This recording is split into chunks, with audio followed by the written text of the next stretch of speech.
Welcome to Untrended, where we lift the lid on extraordinary ideas about business and culture. I'm Nick Jones, and with me are Creative Director Jamie Fury and Chief Strategy Officer Billy Hamilton-Stent. Today, we're digging into B2B's flourishing romance with sports sponsorship. From F1 to football, we're seeing more and more brands throwing serious cash at the pitch, the track, and the hospitality suite. And they're being asked to prove it was worth more than just a photo op. And we're excited to welcome a great guest. Jamie's going to be chatting to Joel Seymour Hyde, Head of Partnership Management of Formula One. Then I'll sit down with the gang to unpack the trend more broadly. Why B2B brands are suddenly desperate to play in sport, and what does smart sponsorship look like? Let's get into it.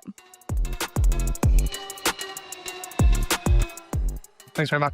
So we're really lucky today to be joined on Untrended by Joel Seymour Hyde. Joel is the Head of Partnership Management for Formula One. So there's really no better person to be speaking to about sports sponsorship, particularly for B2B brands.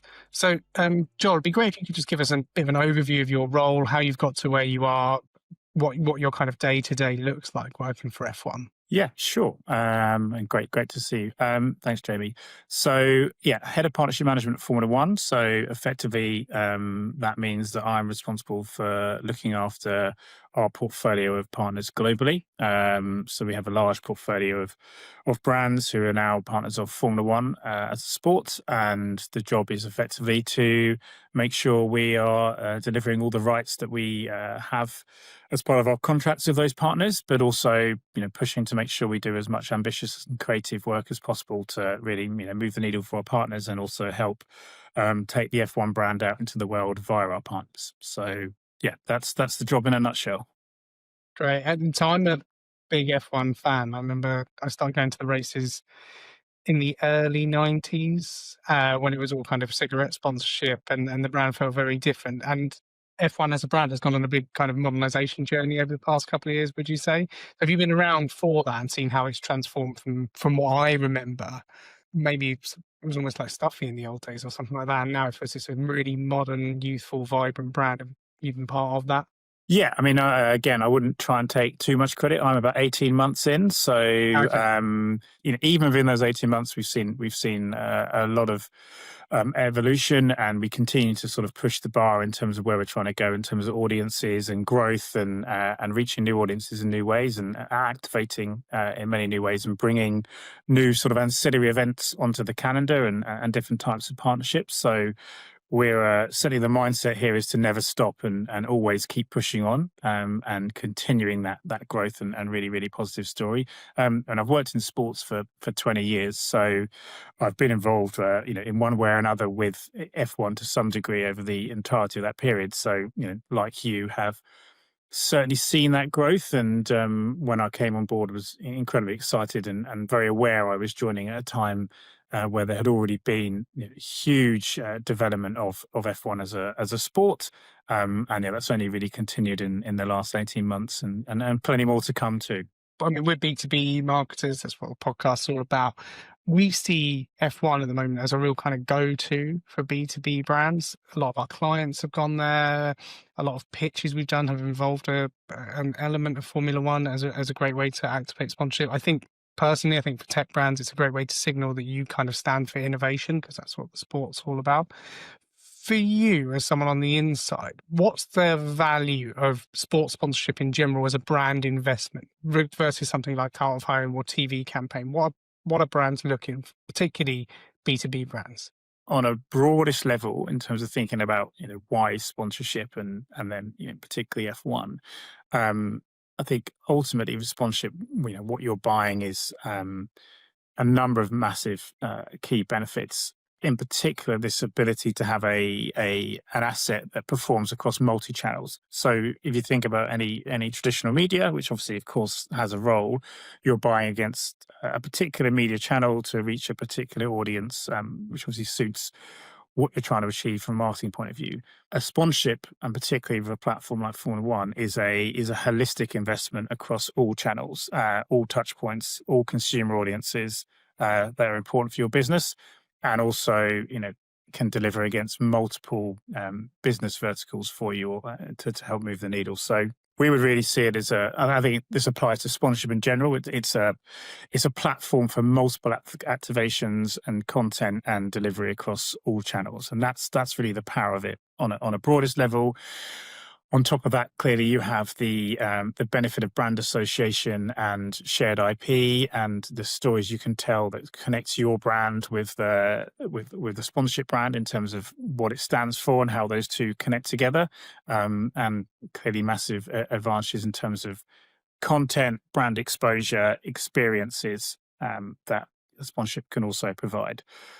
Thinking specifically about Formula One, again, what we can obviously tell is a story that extends across all of those verticals, really. So clearly, as a global sport, we offer that platform for global reach and brand exposure across multiple markets. We race around the world. We have a huge audience around the world. So you're providing a guaranteed platform for media reach. That obviously transcends into audiences and being able to reach multiple audiences across different channels, whether it be through their live broadcast, whether it be through content, digital, social, all of that is there. And then again, I think one really important point, and it starts to go again onto the B2B space, is the experiences. So, we travel around the world, we put on these races in some of the most glamorous locations around the world. And that means that we can create experiences for partners on the ground in multiple markets so they can reach and connect with their consumer audiences, whether it be in the US, in Europe, in Asia, and all around the world around our events themselves. And then that extends into sort of clearly hospitality and hosting and providing experiences for high value guests at all of these races. And then finally, there is the ability for shared stories. And this is particularly potentially where the B2B piece comes in a really interesting way, particularly of tech brands. A lot of our tech partners are absolutely integral to our delivery as a sport. So, whether that be AWS and Salesforce with the tech integration they provide in terms of cloud solutions, AI support, CRM via Salesforce, or it's into Lenovo in terms of the hardware and products they provide, Tata in terms of the communication and network support they give us, Globon in terms of the sort of digital integration and systems work they're doing for us. All of those partners are not just sponsors of our sport receiving assets in the typical way. They're actually working with us day to day to help our connectivity, our speed, our data, our tech story. And so as partners, not only are they benefiting from the traditional sponsorship rights, they also have a genuine ability to tell a story of the added value that their business provides to Formula One, which is a really, really powerful platform for them because it allows them to have like genuine tangible case studies of what their business does and how it makes a global super successful sport like Formula One better. And obviously that can then transfer into their storytelling for their other customers.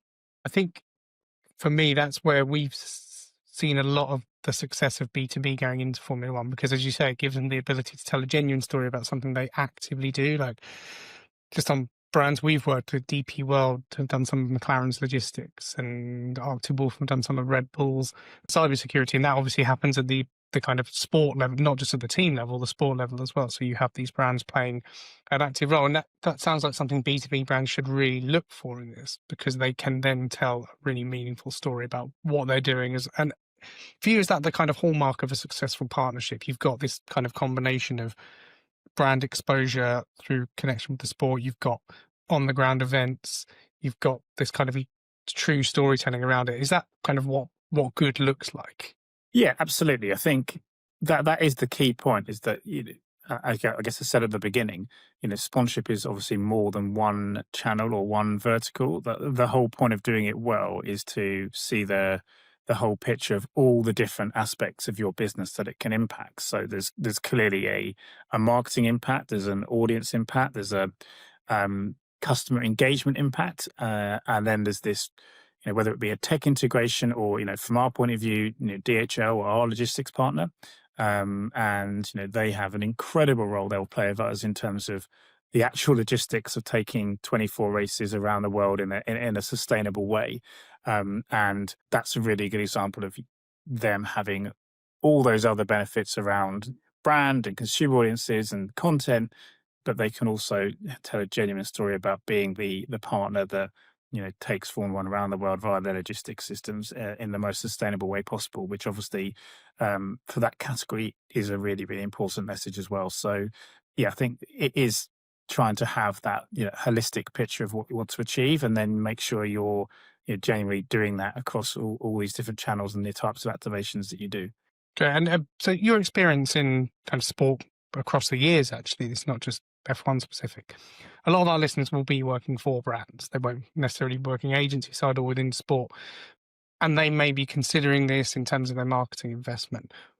What would you say to them about how do they get the most out of it? How do they really lead into it? And how do they turn this stuff into real kind of brand benefit? So it goes beyond logo placement and this is across any sport. What should brands be thinking about? Every great sponsorship I've ever seen, and ones I work with now, fundamentally will start from a place of being crystal clear on the objectives in the first place.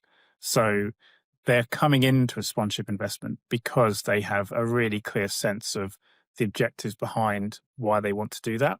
And typically those objectives will be pretty broad, or certainly, multifaceted, I should say, in terms of the reasons for it. And that tends to be what will then deliver the best sponsorship. Occasionally you can have a very simple scenario where a brand just needs one specific thing and sponsorship can deliver that. So maybe they're a challenger brand in a new category and they want super efficient increase in brand awareness, and the other pieces of the funnel will come later. And again, sponsorship can provide a lot of assets to do that very quickly for a brand, or it could be a reputational thing where people don't know what they're about, and a sponsorship can very quickly sort of authenticate them as a legitimate operator in a category. But most commonly, I say, the good sponsorships will have a series of very, very clear and tangible objectives for why they want to get into a sponsorship, and they would normally range from core brand and marketing based objectives all the way through to very specific business objectives, whether they be about market share or audience reach, or driving sales via the routes and channels that a partnership can create, or the value that can come from a VIK deal in terms of providing product in return for benefits. And if that structure is in place of those clear objectives for multiple reasons why a sponsorship makes sense, then in principle, the selection process from there in terms of finding the right opportunity become much more straightforward, and allow for a really considered and strategic reason why you're partnering with a certain sport or property or talent.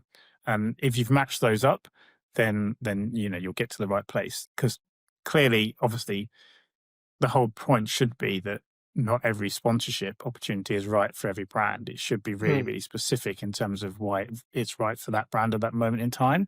There'll be lots of brands that will go into different sports for the right reasons, because that's where they want to go as a business, or that's where their audience is, and that's the audience they want to reach. But conversely, when you get it right in terms of matching up those objectives with the right property, you get a really, really powerful result. But if you haven't put that effort in at the first instance to really be clear about why you're doing it and what those objectives are, it's always going to be really hard to then try and activate in the right way and get that payback. Yeah, of course. And that leads me to kind of another one. The question I wanted to ask really is about, what are the blind spots for brands? If one of our listeners is thinking about going into this for the first time, they're considering it, what might they not know about how sponsorship and partnership actually works? You've unpacked a lot there about how you have to have this kind of clear synergy between your brand and the thing you're sponsoring. What are the things you most find brands kind of are surprised by, if we want to unpack this for them? Yeah. And again, I certainly don't want to do any brand a disservice for not thinking these things through. So You don't have to name any names. No, I won't name any names. And certainly many of your brands listening who are active sponsors will probably say, yeah, of course we think about these things. But over the years, I guess probably a couple of the things that jump out are really it's about the activation and the delivery, and what's actually required to make the most of these investments. So one of those is a sort of effectively ensuring internally the business is fully bought into it, across the business, so that in terms of the internal engagement stakeholders you need to make things happen, everyone's aligned and understanding why this is so valuable. If the whole business hasn't been taken on the journey of why this sponsorship is a great thing to do, when it then comes to sort of delivery and activation, if you don't have the support of additional teams in the business, some of the ambitions and ideas you want to make happen can be challenging, because it's the same for us as a partnerships team. We can only deliver the best solutions for our partners if everyone in our business across all departments understands what they're bringing in and why they want to do the things they want to do. So we have a big job internally ourselves to do in terms of education around our partners and the value they bring, and it's the same for a sponsor. So that's probably the sort of first one. There's a sort of broad resourcing point around making sure you have a team set up to actually manage the day-to-day, which again sometimes can catch partners out, where they have someone who's kind of been the, I guess, internal champion, and then the deal gets done and they suddenly realize they're not scaled internally to deliver the volume of assets that's about to come their way. And then the third, which is maybe a little bit more cliche, but still does happen and is important, is the difference between the assets you have in your contract and then the ability or the ambition to activate them. And activation can often be incremental in terms of investment. That could be around creative development, making up new campaigns, new assets, new creative to support the sponsorship. Could be through experiences, experiential, hospitality, hosting. There are incremental costs, of course, always with a sponsorship.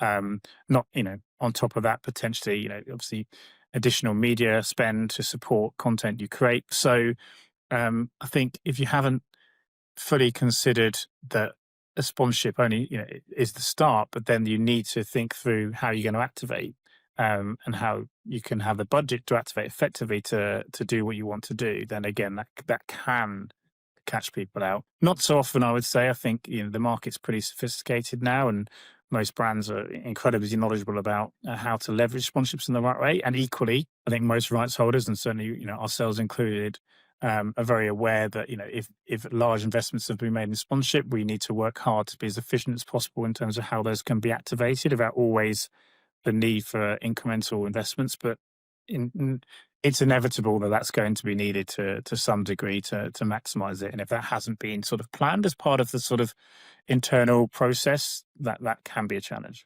In your experience, do you find this happens? Do you think it should happen, that people should invest in a sport where they have a demonstrable passion for it as well? There's obviously people who are going to be more, maybe their brand is more aligned to one sport than another, but do you feel that they have to have an interest in the sport? So if you don't like cricket, don't sponsor it, that kind of thing. Or does that not really come into it much? No, I'd almost say it's the inverse. Really? Absolute. Yeah, I mean, it would be a terrible reason now. Certainly, maybe in the 80s or 90s, it's a common thing that would be talked about. But these investments are significant. They are, clearly a big decision for a brand to make in terms of spending money on sponsorship versus somewhere else in the marketing mix. So the reason for those investments has to be entirely strategic and related to what the business needs. I can't think of any brand that would come to us now and say that's the sort of tangible reason why they would think about it. Not for Formula One particularly, but for any other sport. Now, obviously, with massive sports like Formula One or football, the likelihood is you're going to get lots of passionate people about those within the business, which is great, but it would never be a prerequisite for a reason for doing it. And equally, actually, sometimes not being a fan is very helpful, because it makes you very, very objective about what you need to achieve. And you're not going to be, somewhat sort of biased towards, certain activities because you think they'll be cool to do because you're a fan. You're only going to do the things that generally work to move the needle for your business. So, that sort of unemotional objectivity in terms of how you want to activate and where you want to invest is actually really, really powerful. So, what I guess what you might find sometimes is, obviously, if a sponsorship is created, I'm sure within the business you'll get people putting their hand up to say, hey, I'd love to work on this because it's something I'm really interested in. But that would always come after the investment. And even then, you don't want to be distracted from your job because you're desperate to try and take a photo of a driver or something. It's, you've got to be doing it because it's all about the results you're trying to deliver for your business. Interesting. That probably rules me out of doing it from the brand I work for. Well, it can be more of a happy coincidence rather than a sort of self-determinism. Yeah, fine. Yeah, I'm always after cricket tickets as well as with these things. I think that brings us to the end of our questions, Joel. So thanks very, very much for giving us your time on Trend, and I hope that was useful for all our listeners. Pleasure. Thanks for having me, Jamie. Big thanks to Joel for giving us that inside look at how partnerships really work in F1. Now, let's bring it back to the panel. So today we are talking about sports sponsorship, and particularly the fact that in recent years we've seen a lot of B2B brands piling into sports sponsorship. Something that we've done a lot over the last 5-6 years. I remember when I joined this company, the first sports sponsorship project that we had felt very exciting because it really felt like I was doing something that somebody might actually see, which at that point in my career had not happened yet. So I guess the first thing to ask really is, what is it that you think has happened in the last few years where suddenly so many B2B brands are really wanting to do a sports sponsorship? Obviously, this is nothing new in the consumer world. We've seen heaps of really famous brand associations with sports, but why is B2B kind of falling in love with sports sponsorship over the last few years? I think one of the key things is they are trying to leverage things that have popularity in the outside world. We've talked on a couple of episodes of the show already around the strive for relevancy, the strive for recognition, to stand out, to do something different. I think sport is an absolutely key way to do that. You're tapping into places that have pre-made audiences that may have some kind of tangential belief in what you're doing anyway. So it just really makes sense. I think, we spoke to Joel from Formula One, and the way Formula One is such a kind of key ground for B2B, I think, as well, because it tells an innovation story. Innovation, data, all those things are so endemic within Formula One that it kind of makes sense, particularly for tech brands, to kind of piggyback off the back of a little bit as well. And they can also provide services with that. So they can make it meaningful. They can actually do something within the sport where they are demonstrating the power of their capabilities. So I think it makes sense in a lot of different ways that go beyond putting your logo on something. Yeah. I was going to ask you, with your chat with Joel, what were the key standouts of that? What were the things that you really took away from speaking to somebody who works on the other side of the fence? So the big one for me was being clear-eyed about why you're doing it in the first place. As someone who's sports obsessed in so many different... I can see you being the person who, if you were a sort of CMO, you'd be like, we're sponsoring this. Yes, we're doing it. Waste money for right and one of the things he said is it's almost better if you're not a fan, because you look at it in a very clear-eyed, rational way, and you're able to see what's the synergy with our brand, why are we doing this, what kind of value do we expect from it, because these are huge investments. It's gone past, we're way past the point where local businesses sponsor local teams because that's the right thing to do and it gets them in front of a local audience.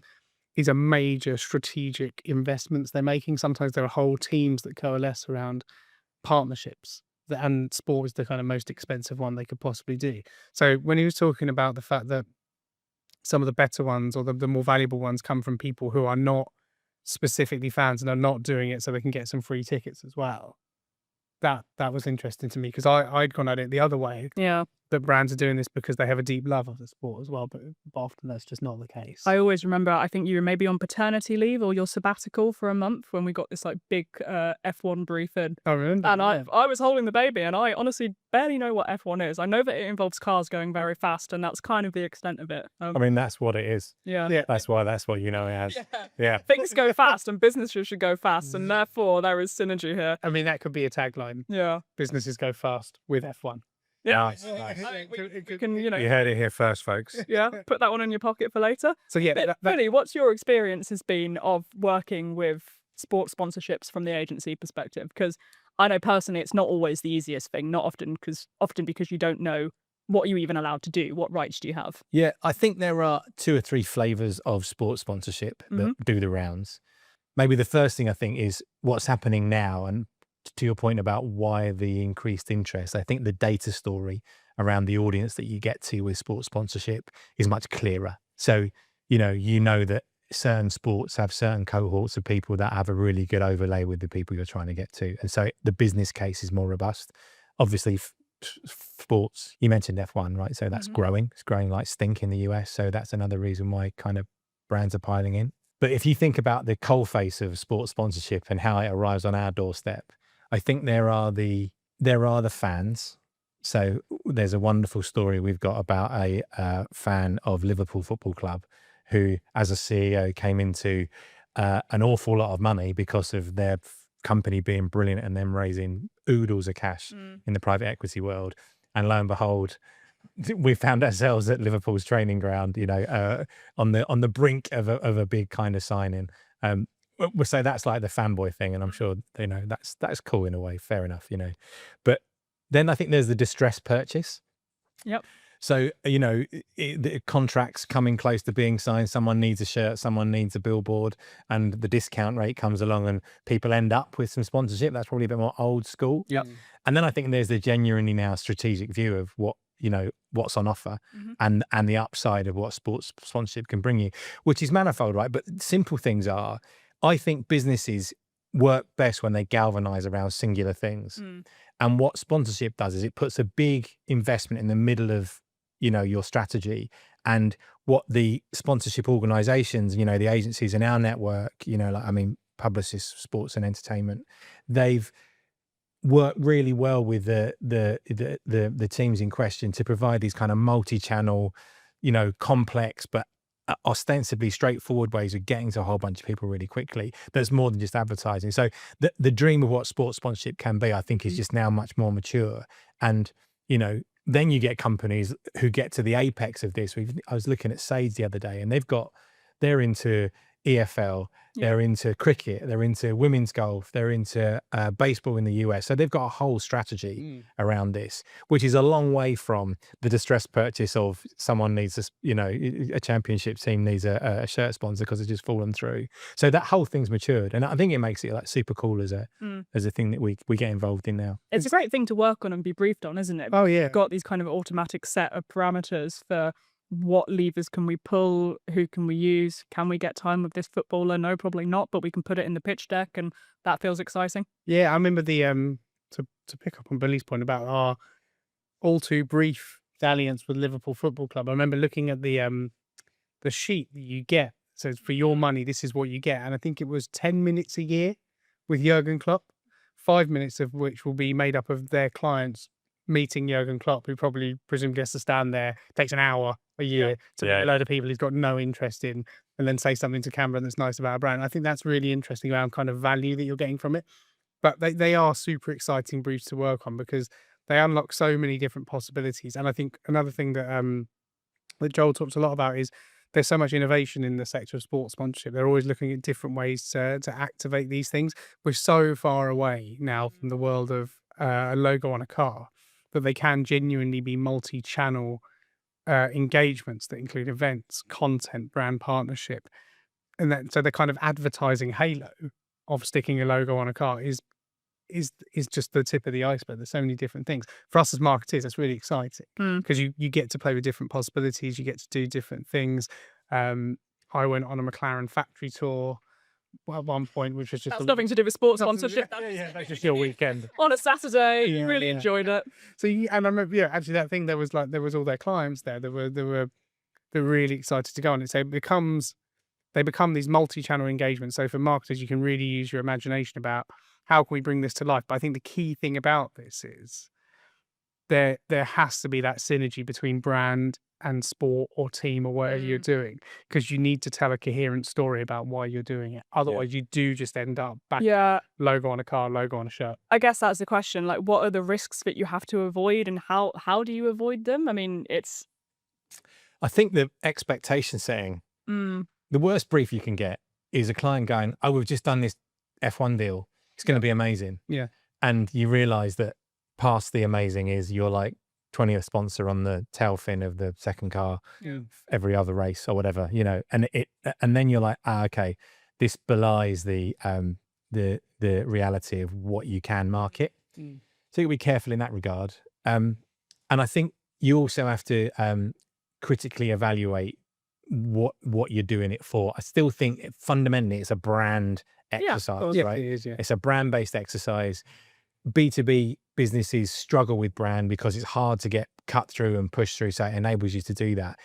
sometimes you can maybe think it's brand and then there's a whole lot of other magic that can happen. Now it can, of course, and brand value has a multiplier effect. But I think you can get kind of caught out in the, once you're past the brand, yeah, sure, you can get a few people along to a game or a match or a race or whatever it might be, but you've still got all the other stuff you need to do as well, the hard yards. Yeah, I think talking about the briefs that we get, it's really interesting in terms of how a sports sponsorship for a brand would diversify between the brand investment and then how it impacts elsewhere. So some of the briefs we've had, I know, have been not how are you going to activate this sponsorship we've got with the Formula One team at a brand level, but how are you going to introduce it into content? And what you really get to there, unless you've got a really good thought around it. And I think when we worked with the Starts with Smartsheet campaign, that was an interesting idea around trying to create parallels between sport and business. But really what you end up with is a picture of a Formula One car and some ebooks.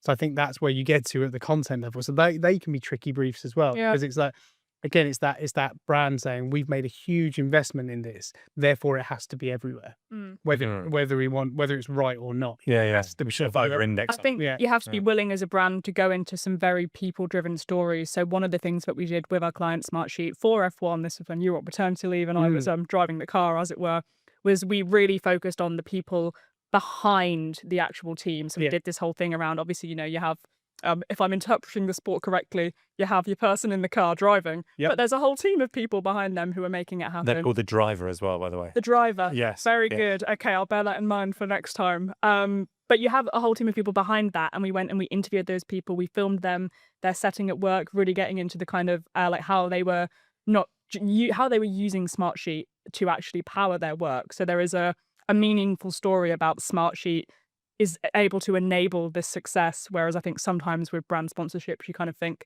are we suggesting that this person uses that thing? I think you're right, and I think that there is a complexity around that, and I think there's probably a lot of different B2B brands that have gone down that path of trying to tell the story behind something or what's everybody else doing, because I think part of the big thing around that is we didn't have any access to the drivers. Like, number one thing you get told is, here's the brief, you can't speak to these two. You can't speak to the two most important people in the entire thing. So you have to look at how you can make that story make sense. Which was easy for me because I didn't know who the drivers were. No, exactly. I was like, this is great. And actually, funny enough, it comes back to one of the first points we talked about, is it's almost better if you're not a fan. Because being a fan, you're completely driven by that. Yeah, I think that's right. I think it's also, there's the skeptical side of sponsorship is that it's straightforward, right? It's a kind of out of the box marketing play. So we need visibility, we need brand, we need it global. Okay, there are 2 or 3 sports that are going to get you there, and you can do that, and it's out of the box and works.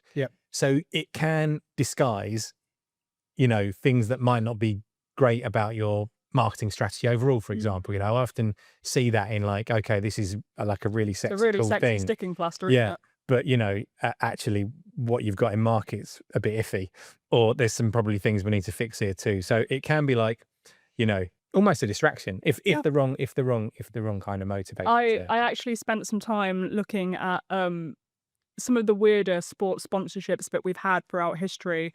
And I think my number one was NASCAR driver Mark Martin was sponsored by Viagra. Right. And I just think I love that as a simple brand message, but we'll go hard and fast. I guess that's what they were going for. I'm sure that was It's but no, once you start to get into it, you can find quite a lot of interesting stories. I think there was another one of Woodstock 99 brought to you by Ace Hardware. And you just have to think, what went on in that meeting where the organisers of, the resurgence of Woodstock were like, could we bring in a corporate hardware play into this? I think this is the modernisation of it. I think almost as recently as sort of 20, 30 years ago, things were driven on a more emotional level by people in boardrooms or who own businesses that were just fans of a team or a sport. And that's why they did it. Back in or they had some kind of brand resonance with it. Like I remember in the 90s where I started watching Formula One, most of the big teams were sponsored by cigarette brands. And it was because smoking was cool and Formula One was cool, I suppose. And that's how it all worked. Like pictures of James Hunt with a cigarette on the go. For the record, Jamie, smoking isn't cool. Smoking's not cool anymore.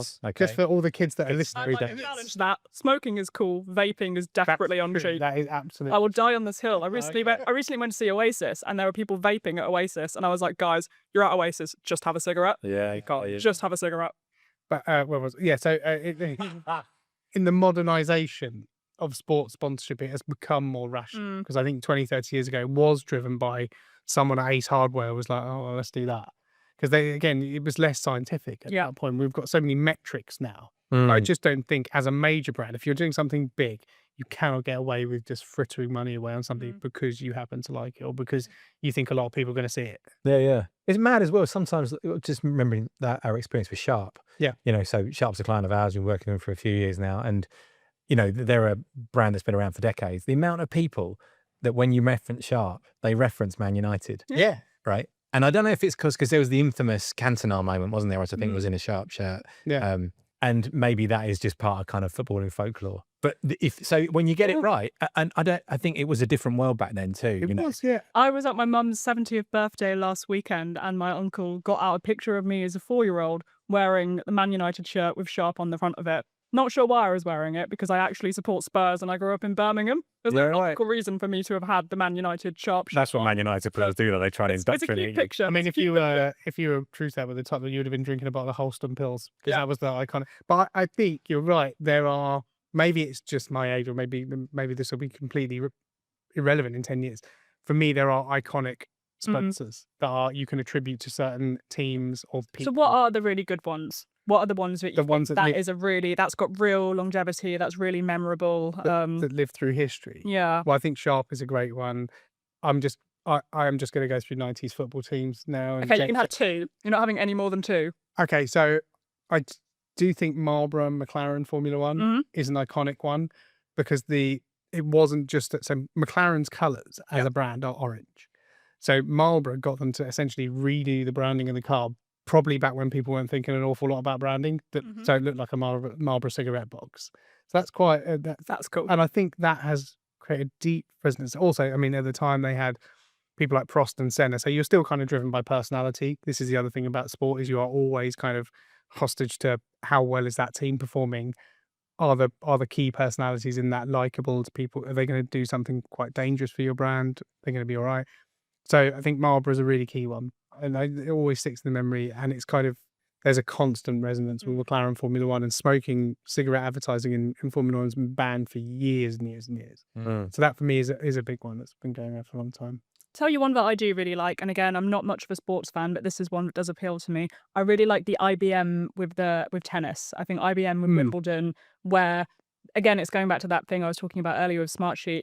They use the data to give fans like pundit level insights into what's happening on the court, and I think that's very smart. And I always find that very Joey effective. talks about that a bit, about having some level of service exchange as well within the brand. So if you can actually do something meaningful within sport, DHL, for example, does all Formula One's logistics. Yeah. So it tells a legitimate story and then it advertises that. Rolex Golf. There's lots of these different ones and I think because there is an increasing role of data within sport, for tech brands in particular, that opens up a lot of different opportunity. And you'll always have a service exchange in tennis, because that's how it works. I think, interesting for me, a sponsorship that is kind of ingrained in the psyche now, which is just a historical artifact as well. So, the World Series, baseball is, and the classic conversation is one of, why is it called the World Series when it's a domestic sport? Well, apparently that's down to, I think it's the New York World was a newspaper that sponsored the original competition or the original league. So it's down to an artifact of the original sponsor that now has, an identity, a label that's transcended all of the sponsors since. There's loads of these stories about. So, for example, in the Giro d'Italia in cycling, they have a pink jersey for the winner and the leader. And part of the reason for that, or the entire reason for that, is the sports newspaper in Italy is Gazzetta dello Sport, is printed on pink paper. So these stories, these cultural resonance between brand and sport live absolutely everywhere. They are, once they're in, they're almost impossible to get rid of. As we saw with Barclays, they kind of pass down through generations. I think, actually, a lot of brands, when they go into sports sponsorship, maybe they've got that in the back of their minds. How do we become synonymous? Cultural resonance. I think that's maybe what you're looking for. Is you're looking for cultural resonance through sport. Because sport is still a tribe, right? So it appeals to business because it's performance based, and there's a lot of parallels between the commercial world and what happens in a sporting environment, in an arena. But I think when you get cultural resonance, you get the whole world at your feet then. And that's where, you know, you can invite other parts of, you know, your audience into your brand. I mean, I bet there's still Man City fans that won't buy a Sharp television. Oh yeah. And guaranteed there'll be stuff. There's loads of stories in sport about one brand sponsors a team, and then in the city, the rest of them will not touch it. Interesting. Another one that I was thinking about was I don't know if this is really a sports sponsorship or just a funny thing to do, but didn't a few years ago Durex condoms, they were sort of the unofficial sponsor of shagging at the Olympics because they handed out, I think it was 150,000 condoms to athletes. The one man. That's just to do one. Who would be the Olympian that would get through 150,000 condoms? I mean, you know, we all aspire Yeah. in some ways to get Olympic standards. He'd be the pole vault guy, wouldn't he? Duplantis. Oh yeah. Yeah. He's a shagger for sure. Yeah. Yeah. He'd just shag a little bit longer each time, just to leave the record going. Yeah. We had a long conversation the other day about is pole vaulting a nepo sport? Because how the hell do you get into pole vaulting if you're not in that environment? My dad was a pole vaulter. No way. My dad was a national pole vaulter. Yeah. You didn't follow in his footsteps. For full transparency, my stepdad. Right. So we had no genetic, you know, kind of material exchanged. But yeah, he pole vaulted in the early 50s. Wow. When the record for pole vaulting was about 11 foot, which is not very high, because the poles were made out of aluminium. Okay. And you landed in the sandpit. Aww. Yeah. So that's how you get into pole vaulting. You find a large aluminium stick and see how high you can go with it. And that's how that guy, what was the Swedish guy's name? Duplantis, is his name? Duplantis. Yeah. That's also like, because you plant the pole, don't you? In the, what's it? I mean, if I've got... Yeah, it's Duplantis. The instruction was like, if I do this every name. morning. Yeah. Duplantis. Yeah. Very good. That's a wrap on this episode of Untrended. We've explored why B2B brands are piling into sports sponsorship, what separates smart partnerships from expensive logo drops, and how to actually turn rights into value. If you enjoyed our chat, hit follow or subscribe so you don't miss what's coming next. And if you've got a question or an idea you'd like us to tackle, drop it to us via the link in the description. Thanks for joining us. See you next time.